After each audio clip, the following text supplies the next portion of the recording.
It's an English summer, and here along the south coast where I live and work as an artist, the weather's been sweet. It's been the longest dry spell since 1961. Wall-to-wall sunshine and very little rain.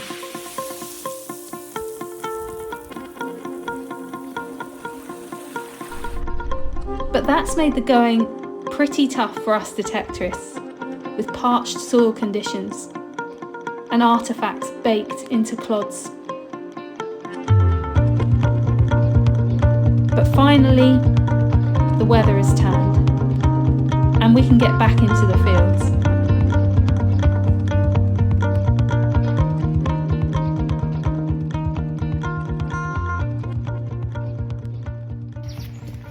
Hey everyone! All my fields are too long. Don't think I'm going to be able to go here today.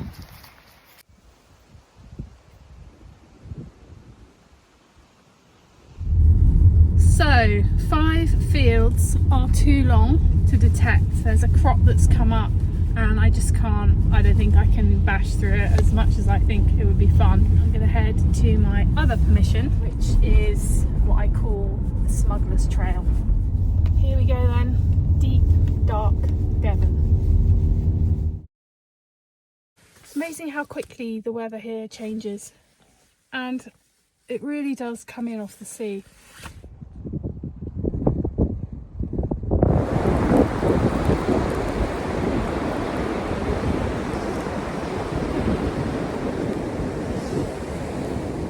I can't find my mic. I'll take the camera, but we just might not be able to record a lot of me talking.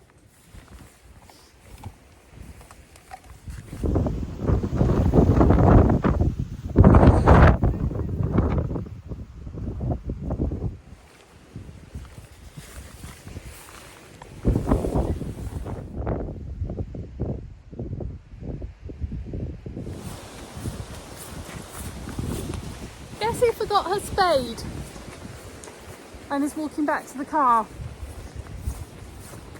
This detecting session is destined to fail. Someone doesn't want me to go detecting today, which makes me think there's something to find, which makes me more determined to go detecting.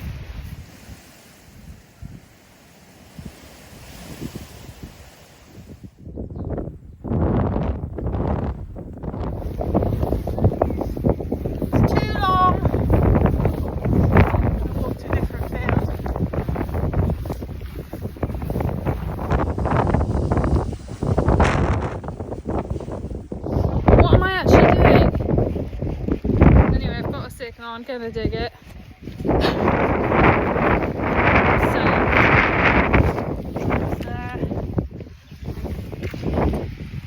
So the ground, which you think would be nice and wet, is not. It's still rock solid this time, about 5 mil down.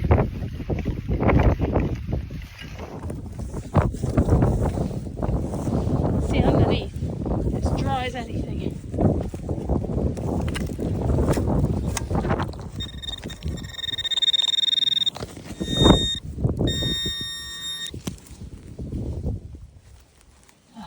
Whatever it is.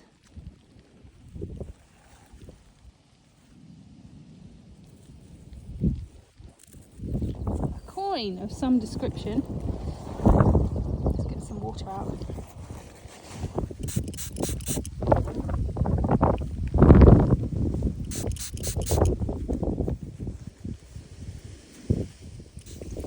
It's one of those ones with a ship on it. How apt. A ship's halfpenny. That is a really nice thing to find by the sea, isn't it? A lovely coin. And I'm about to find out how connected that ship is to the place where I live.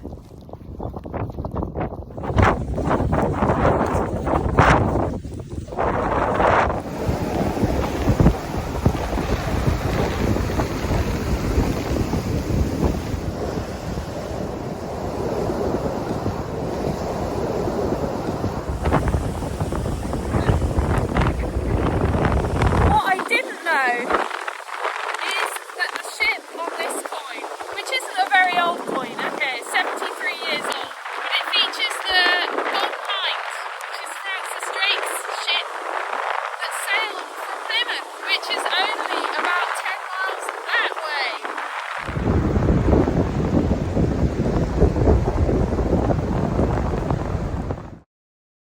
Well, that was quite wild. It was lovely to find that coin, just to hear a good tone after a lot of weeks of really not hearing a lot of signals at all due to the dry weather. And then for it to be something with a ship, it was quite nice to find by the sea. In Plymouth, there is going to be, in the next few days, a very special ship. It's a replica of the very first ship to sail around the world. And we're going to go and have a little look at it, I think. Would you like to come?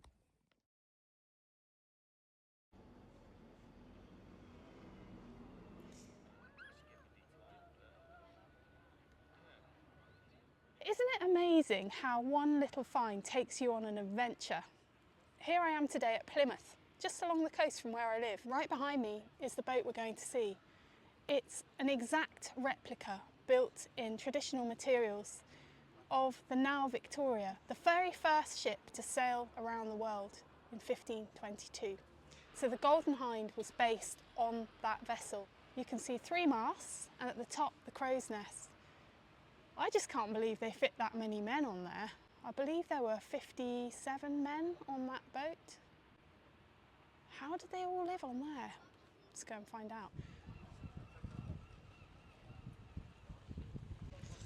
No one seems to know what's going on. This poor crew of 14 have sailed over from France in the night and they've literally just arrived here at 7 o'clock this morning. So they're all feeling a bit bleary-eyed.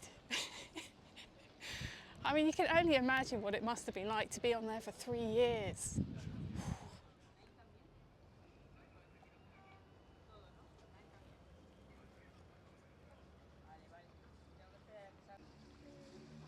The whole vessel is moving in the water. It's really quite interesting to see that the water's still, but the vessel is moving, bobbing up and down. So where did they keep all the cargo that they brought back? Was it all under in the... Everything would have been kept in the hold and the crew slept on the deck.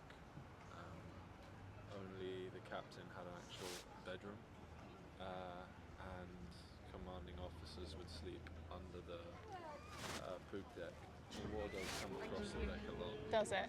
Have you ever slept out on the deck just for the full experience? I have, but because I was very sick. Oh. This time I slept on the deck, so I'm just going to go downstairs. It's moving a lot, isn't it? Even just in very still water. So it's not really designed for human comfort. No, it's just designed not to sink, basically. And unfortunately. God, it's steep. Wow, this is great.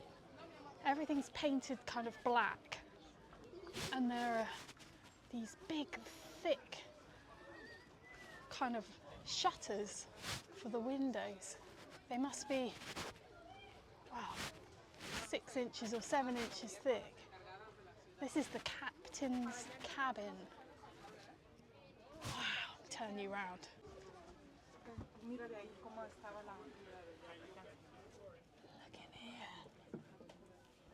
You can see one of the masts runs all the way up through the middle of the room. And there's a bed, a chair, a chest, and there's the 2 windows that we saw from outside. It's quite dark in here. A bunch of armour and swords and knives.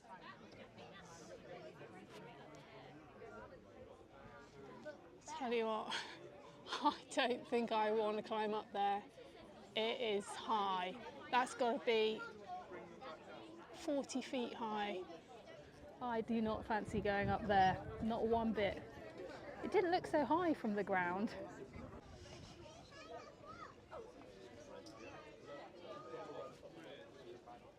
All the ropes are tight.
imagine how tight the quarters must have been here, and particularly once you've got the boat full of cargo.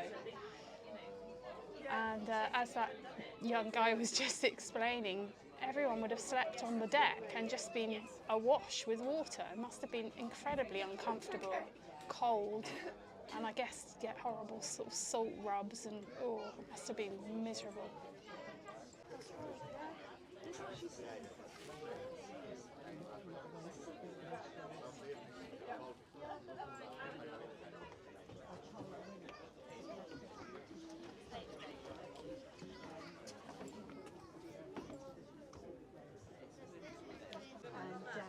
And then I thought, well, should I change it? But it's half time, it's the only time Mum could do it. And actually, there was another time.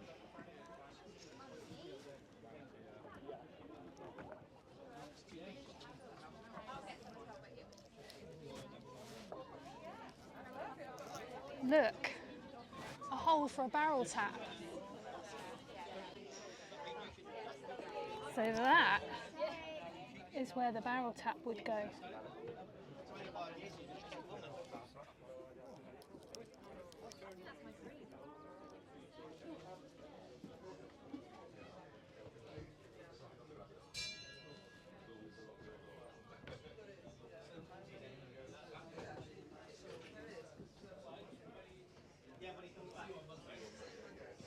These huge timbers.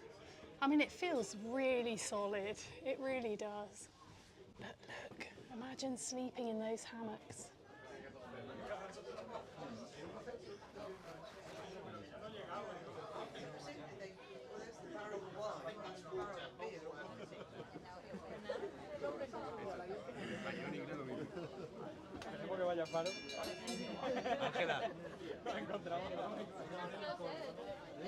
It's steep climbing up these steps. Really steep. It's one thing doing it when the boat's still, isn't it? Another thing when it's up and down on the high seas. How does it rain? That was a big one. There's a fire.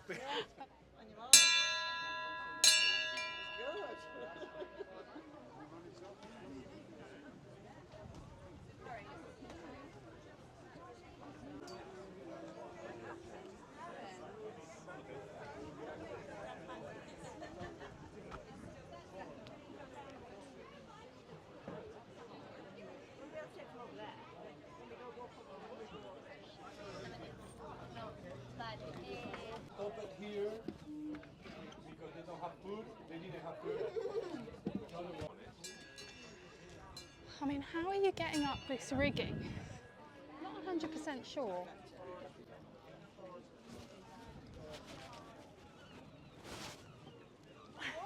How'd you get to the first rung?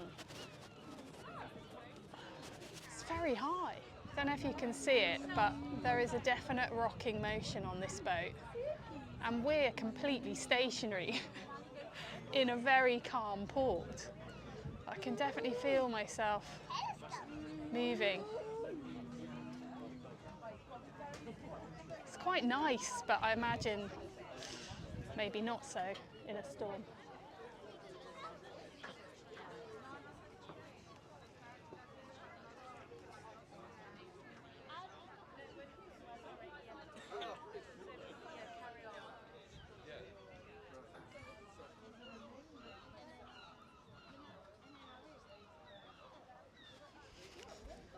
That was really interesting. And I guess my overall impression is how small that boat is. How vulnerable those people were. I mean, there ain't no one going to come and rescue you if something goes wrong on that boat. You can only be highly impressed by human endeavour, can't you? People who were going somewhere they didn't know, who thought, well, let's build a vessel that we think might get us there. Let's go and see what we can find. Just, I don't know, sometimes it just blows me away how people in times gone by with very little information and very little kind of safety net just went for it to see what we could do. It's incredible, and it was really, really interesting to go and see it. Really grateful to the crew for showing us around. And now I'm back to Wiltshire for a spot of detecting.